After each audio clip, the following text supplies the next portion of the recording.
Hello friends, YouTube के इस delight academy channel में आपका बहुत बहुत स्वागत है। मेरा नाम है गिरीश कुमार भाटी और मैं आज आपके सामने एक नई सीरीज़ लेके आ रहा हूँ। सीरीज़ का नाम है एप्लीकेशन ऑफ ट्रिग्नोमेट्री। काफ़ी इम्पोर्टेंट क्वेश्चन है क्लास 10 के हिसाब से, और क्लास 10 बोर्ड एग्ज़ाम में आपको 2-3 सम तो इस चैप्टर से दिख ही जाएंगे। तो एग्ज़ाम पॉइंट ऑफ व्यू ये चैप्टर काफ़ी इंपॉर्टेंट है, तो मैं चाहता हूँ कि मैं आपको एनसीईआरटी बुक के सारे क्वेश्चंस इस वीडियो सीरीज़ में कवर करवाऊँ। ऑलमोस्ट हमारे पास एक्सरसाइज 9.1 के अंदर टोटल 16 क्वेश्चन दिए हुए हैं। जो क्वेश्चंस हैं वो बहुत ही अच्छी तरीके से डिज़ाइन किया हुआ है एनसीईआरटी ने, और पहले धीरे धीरे इजी क्वेश्चन से हार्ड क्वेश्चन, और बाद में लास्ट में 11, 12, 13, 14, 15 और 16 का जो क्वेश्चन का जो लेवल है वो काफ़ी अच्छा है, कॉम्प्लेक्स है। तो हम पहले बात करेंगे क्वेश्चन नंबर 1 से लेकर क्वेश्चन नंबर 16 तक। इस वीडियो सीरीज़ के साथ बने रहिए, हमारे सारे वीडियोस को देखिए। एप्लीकेशन ऑफ ट्रिग्नोमेट्री आपको काफ़ी अच्छी तरीके से आ जाएगा। तो ज़्यादा टाइम वेस्ट नहीं करेंगे। इसके पहले हमने काफ़ी सारे चैप्टर्स की वीडियो सीरीज़ बना के हमने प्लेलिस्ट में डाला हुआ है, तो अगर आपने नहीं चेकआउट किया है तो आप प्लेलिस्ट में जाके हमारे सारे चैप्टर्स की वीडियो सीरीज़ देख सकते हो। घर बैठे भी आप पढ़ाई कर सकते हो। हमारे चैनल को लाइक कीजिए, शेयर कीजिए, सब्सक्राइब कीजिए, और ये सारा ऑनलाइन कंटेंट है आपको आपके फ्रेंड सर्कल में शेयर करना चाहिए ताकि उनको भी इसका फ़ायदा मिले। जब भी आपकी प्री बोर्ड एग्जाम होती है, हाफ ईयरली एग्जाम होती है या बोर्ड एग्जाम होती है, तो जस्ट आपको एक बार कान में ईयरफोन लगा के एक बार वीडियोज़ को देख लेना है। आपके सारे कंसेप्ट स्ट्रांग हो जाएंगे, रॉबस्ट हो जाएंगे, रिकवर हो जाएंगे, और आपको रिविज़न करने की ज़रूरत नहीं पड़ेगी।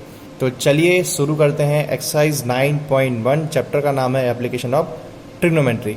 मैं यहाँ पे पहला क्वेश्चन पढ़ रहा हूँ, और आपको इस चैप्टर के अंदर एक बात का ध्यान रखना है कि चैप्टर में आपको जितने भी क्वेश्चन दिए हुए हैं वो क्वेश्चन को 2 से 3 बार पढ़ना है, उसको एनालाइज करना है, और उस क्वेश्चन में से आपको एक डायग्राम बनाकर एप्लीकेशन की 6 में से कौन कौन से ट्रिग्नोमेट्रिक रेशो लगेंगे उसके बारे में सोचना है। उसके पहले मैं आपको एक और बात बता दूं कि आपको ये सीरीज़ देखने से पहले ट्रिग्नोमेट्री सारे एंगल की जो वैल्यूज़ थी, sin 30, sin 60, tan 30, tan 45, tan 60, ये सारे ट्रिग्नोमेट्री रेशो की वैल्यूज़ पर्टिकुलर एंगल के साथ आपको याद होनी चाहिए। फिलहाल मैं आपको साइन और tan का टेबल याद कर लेना चाहिए, क्योंकि ऑलमोस्ट हर क्वेश्चन में आपको साइन और tan, specially sin 30, sin 60 and tan 30, tan 45 and tan 60 की वैल्यू तो आपको मुंह पे हो ही जानी चाहिए, क्योंकि ये जो वैल्यूज़ हैं वो एब्रेटली बार बार फ्रिक्वेंटली आपको ज़रूरत पड़ेगी। तो मैं आशा करता हूँ कि आपने शायद वो जो वैल्यूज़ हैं वो आपने लर्न कर ली हैं। तो अब हम आगे बात करेंगे।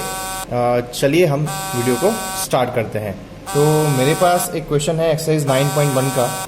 टोटल हमारे पास इस वीडियो सीरीज़ के अंदर टोटल 16 क्वेश्चन होंगे, इट मीन्स 16 पार्ट होंगे, और मैं आपको हर एक पार्ट में एक नया क्वेश्चन सॉल्व करके दिखाऊंगा। तो चलिए स्टार्ट करते हैं। Exercise 9.1 question number 1। Circus artist is climbing a 20 metre long rope, ठीक है, which is tightly stretch and tied from the top of the vertical pole to the ground. Find the height of the pole if the angle made by the rope with the ground is 30, ठीक है। अब आपको question 2-3 बार पढ़ना होगा तो ही आपके दिमाग में एक इस क्वेश्चन का पिक्चर बनेगा, एक छोटी सी डायग्राम बनेगी, और वो डायग्राम आपको आंसर की ओर लेके जाएगी। तो यहाँ पे एक टेंट की बात हो रही है, तो मैंने यहाँ पे एक टेंट जैसा बनाने की कोशिश की है। यहाँ पे जो टेंट है ये वर्टिकल पोल है, ठीक है, और इस वर्टिकल पोल से एक रस्सी बांधी गई है एक पॉइंट के ऊपर ताकि टेंट खड़ा हो सके।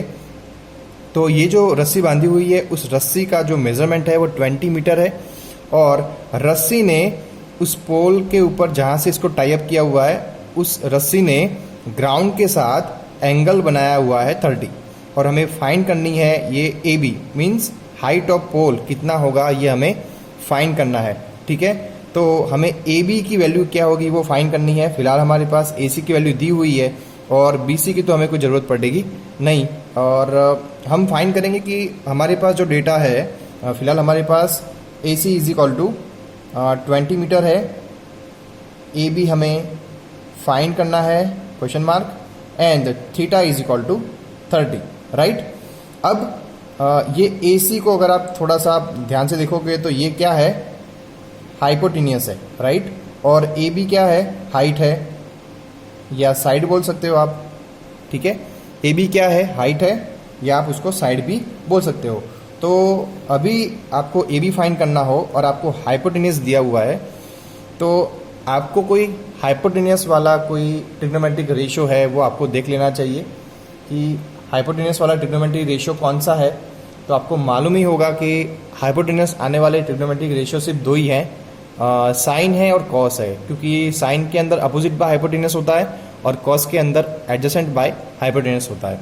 तो मुझे यहाँ पे और ये ए बी है वो बिल्कुल 30 एंगल के सामने है, तो ये मेरा अपोजिट मैं बोल सकता हूँ, opposite and hypotenuse. It means मुझे अपोजिट फाइंड करना है, एंगल 30 का अपोजिट फाइंड करना है और मुझे हाइपोटेनियस दिया हुआ है।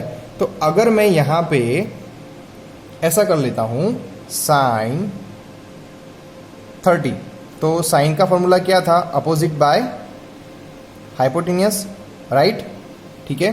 तो साइन 30 इज इक्वल टू मैंने लिख दिया opposite by hypotenuse, but according to the question and diagram sine 30 is equal to opposite मेरा क्या था, अपोजिट था मेरा ए बी और हाइपो था ए सी, और ए सी की वैल्यू मेरे पास नोन है, क्वेश्चन में दिया था 20, राइट। अब आपको साइन 30 की वैल्यू मालूम होनी चाहिए।